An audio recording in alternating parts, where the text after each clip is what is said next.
श्री शिवाय नमस्तुभ्यम। हर हर महादेव।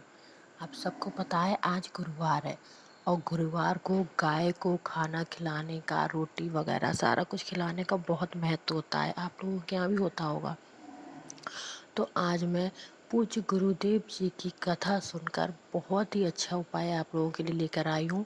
आप लोगों के घर में जो भी प्रॉब्लम चल रही होंगी, आपकी कुछ भी कष्ट होंगे, दुख दर्द होंगे, वो सारे खत्म हो जाएंगे।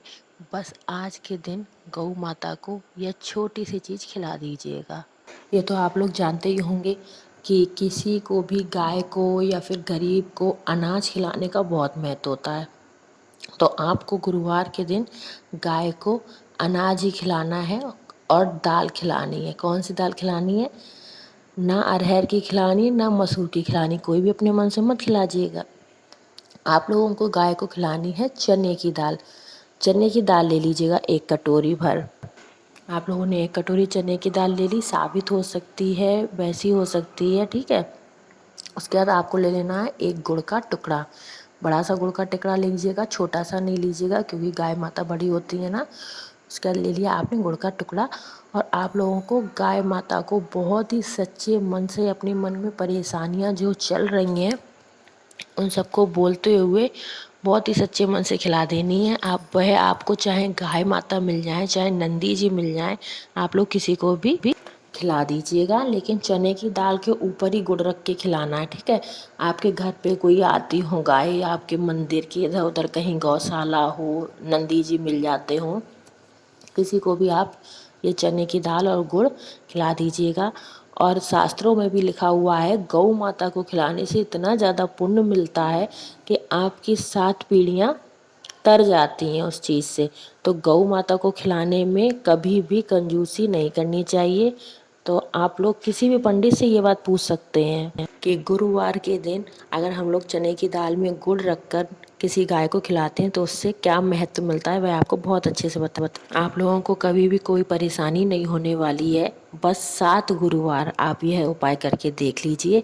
अपने घर पे आने वाली गाय को, किसी गौशाला की गाय को, नंदी बाबा को चने की दाल और गुड़ जरूर खिला कर देखना। चलिए, ये तो हुआ पहला उपाय।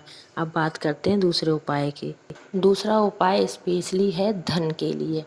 जिन लोगों को बहुत परेशानी है, धन संपदा नहीं है, हमेशा परेशान रहते हैं कि हमारा तो खर्चा ही नहीं चल रहा है, बिल्कुल क्या करें, कहाँ से धन लाएं, लक्ष्मी माता हम पर बिल्कुल भी मेहरबान नहीं है। तो यह उपाय उन लोगों के लिए है। आप लोगों को स्क्रीन पर हल्दी दिख रही है, साबित हल्दी, पिसी हल्दी। जब भी मैं बात करती हूँ हल्दी की तो हमेशा खड़ी हल्दी की ही बात करती हूँ। इस बार भी मैं आपसे खड़ी हल्दी लेने की बात करूँगी। लेकिन आपको क्या करना है, खड़ी हल्दी लेकर उसको पीस लेना है, क्योंकि घर की पिसी हुई हल्दी और बाजार की पिसी हुई हल्दी में बहुत फ़र्क होता है ना। आपको उस हल्दी को पीस लेना है और पीस कर जितनी भी हल्दी आपकी हो, 1 चुटकी 2 चुटकी, उसके बाद आपको लेना है एक तांबे का कलश। और तांबे के कलश में आपको जल कहाँ से लेना है? अपने घर से, अपनी किचन से, ठीक है। ले लिया आपने जल। अब जल लेने के बाद आपको क्या करना है, जो आपने हल्दी पीसी थी उसको कलश में डाल देना है, कलश के जल में डाल देना है। और कलश के जल में डालने के बाद आपको ये जल लेकर पहुंच जाना है तुलसी जी के गमले के पास।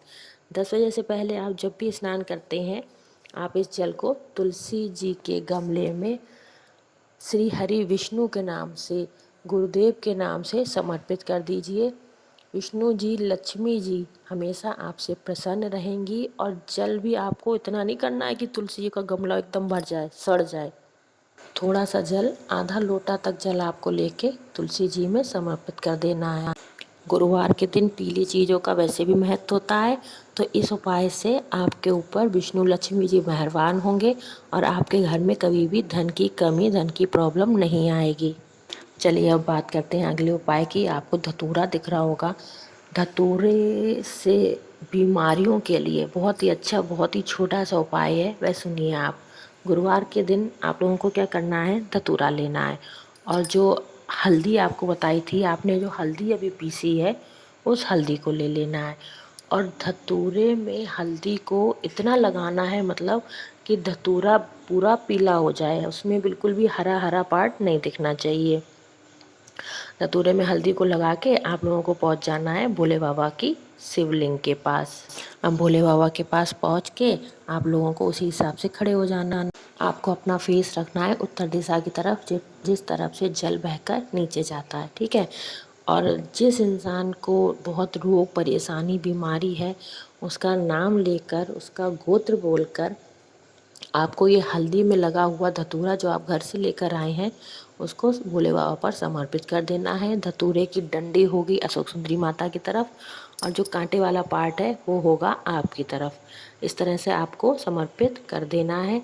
और आप विश्वास मानिए, आपके घर में जो भी बीमार है, जो भी कष्ट परेशानियां हैं, इस धतूरे के उपाय से बहुत ही जल्दी उनमें सुधार आएगा। बीमारी का सबसे सरल उपाय धतूरे वाला उपाय ही है, जो हम लोगों को खास करके गुरुवार वाले दिन ही करना है, ठीक है।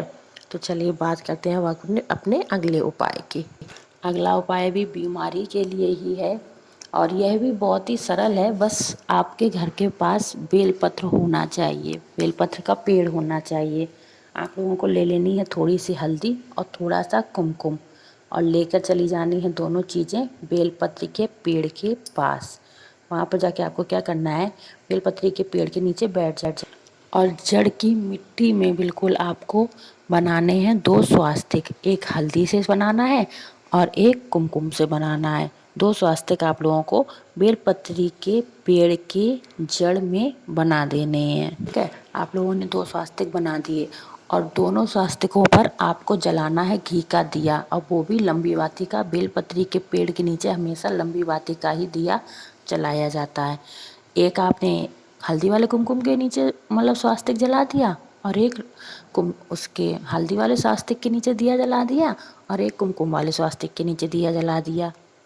उसके बाद आपको चाहिए है 5 खड़ी हल्दी, और जहाँ पे आपने 2 स्वास्तिक बनाए थे उसी जगह पर आपको 5 खड़ी हल्दी को रख देना है। और किसका स्मरण करके रखना है, आपको भोले बाबा और सती माता के स्मरण करके वो 5 हल्दी वहाँ पर रख देनी है।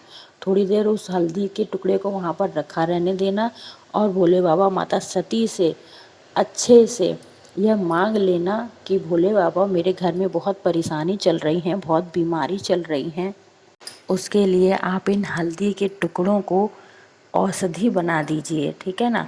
ये सारा काम आप करके फिर 5-10 मिनट बाद आप उन हल्दी के टुकड़ों को उठा लीजिएगा और जहाँ पर आपकी हल्दी रखी रहती है वहाँ पर रख दीजिएगा ले जाकर, और थोड़े दिन बाद उनको पीस कर जहाँ पे आप सारी हल्दी रखते हैं उन पर मिला दीजिएगा, उन सारी हल्दियों में मिला दीजिएगा। और जब खाना बनाएंगे आप तो वो हल्दी थोड़ी थोड़ी सी करके पड़ेगी और आपके घर में आपको सुधार खुद ब खुद दिखेगा कि भोले बाबा ने कितनी कृपा की है उस हल्दी के ऊपर जो आप लोग खाने में रोज़ मिलाकर खा रहे हैं। और आपके घर की जो भी कष्ट परेशानियां, रोग बीमारी, धन संपदा से रिलेटेड जो भी आपकी होंगी वह सारी सही हो जाएंगी, ठीक है ना। आपको उपाय अच्छा लगा आपको उपाय अच्छा लगा हो तो वीडियो को लाइक करें, कमेंट करें, शेयर करें, और अगर मेरे चैनल पर नए हैं तो मेरे चैनल को सब्सक्राइब करना ना भूलिएगा।